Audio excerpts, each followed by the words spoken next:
नमस्कार. मी मोरेश्वर. हाय Maharashtra YouTube news चॅनलमध्ये आपलं स्वागत आहे.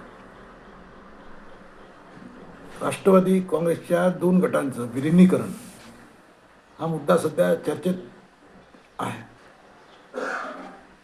2 राष्ट्रवादी एकत्र येतील का? 2 राष्ट्रवादींचं विलिनीकरण होईल का? या प्रश्नाचं उत्तर आज प्रदेश राष्ट्रवादीचे अध्यक्ष सुनील तटकरे यांच्या उत्तरात मिळत आहे. सुनील तटकरे म्हणाले, विलिनीकरण कोणत्या राष्ट्रवादीमध्ये कोणत्या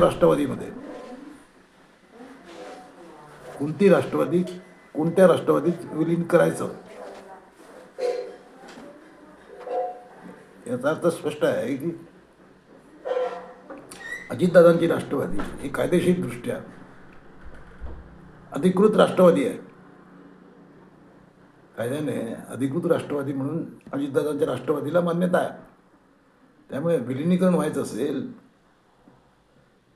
तर शरद पवार गटाच्या राष्ट्रवादीने अजितदादांच्या राष्ट्रवादीत विलीन व्हायला पाहिजे असा एकूण सूर दिसतोय. विलिनीकरणाबद्दल खूप चर्चा झाली. म्हणजे अजितदादा जायच्या आधी विलिनीकरणावर चर्चा झाली, याची आता पुष्टी होते. एकूण 14 बैठका झाल्या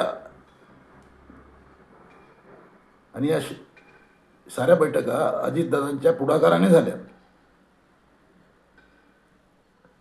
2 राष्ट्रवादींचं विलिनीकरण व्हावं या मताचे अजितदादा होते. अजितदादा आग्रही होते.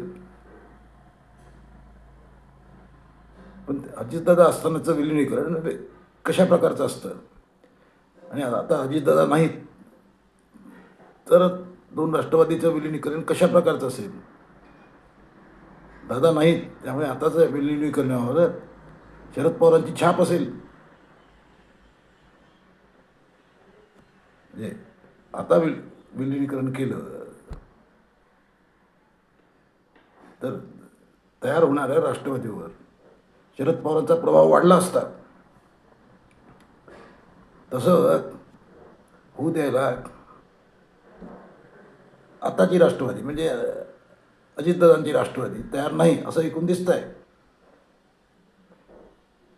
म्हणजे सुनील तटकरे यांनी मीडियाशी बोलताना तसे स्पष्ट संकेत दिले आहेत की कोणत्या राष्ट्रवादीत विलीन करायचं.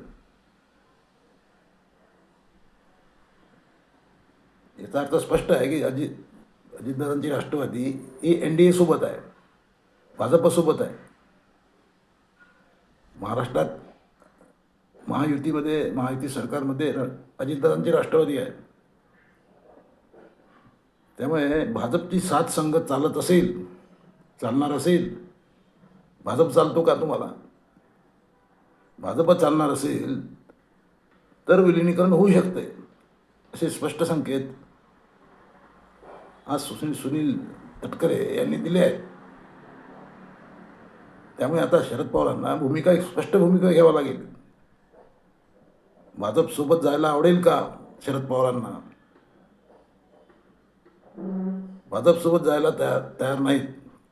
तयार आहेत तोपर्यंत विलिनीकरणाची प्रक्रिया होणार नाही असं आता स्पष्ट झालं आहे. त्यामुळे आता शरद पवार काय भूमिका घेतात,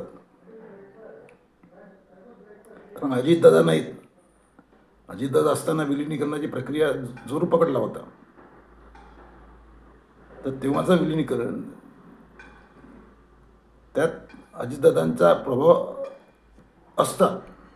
आता दादा नाहीत, त्यामुळे विलिनीकरणामध्ये शरद पवारांचा रोल मोठा राहणार आहे. त्यानिमित्ताने हातातून गेलेला राष्ट्रवादी शरद पवारांना पुन्हा मिळवायचा आहे. म्हणजे काकाच्या विरोधात अजितदादांनी बंड केलं आणि राष्ट्रवादी फोडली. पुढे तीच राष्ट्रवादी अधिकृत झाली.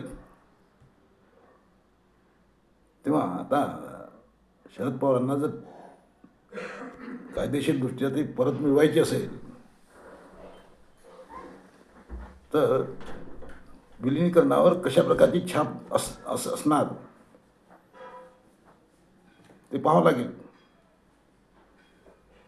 एकूणच विलिनीकरणाचा चेंडू आता शरद पवारांच्या कोर्टात गेला आहे.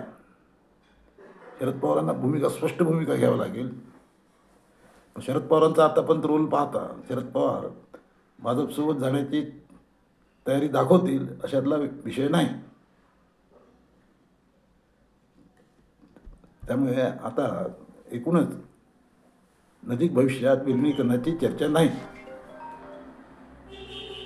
सुनित्रा पवार उपमुख्यमंत्री यांनी आज कराडला प्रीती संगमावर जाऊन यशवंतरावांच्या समाधीचं दर्शन घेतलं. त्यामुळे सुनित्रा पवार यांच्या नेतृत्वात राष्ट्रवादीची वाटचाल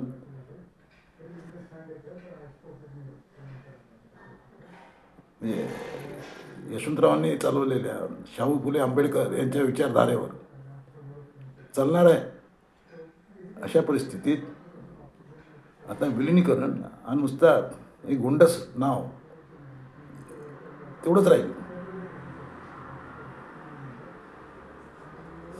शरद पवार कशा रिॲक्ट करतात त्याकडे आता महाराष्ट्राचं लक्ष राहणार आहे. तुम्हाला काय वाटतं? शरद पवार भाजपसोबत जायला तयार राहतील? NDA सोबत जातील शरद पवार? कॉमेंट करा. नमस्कार.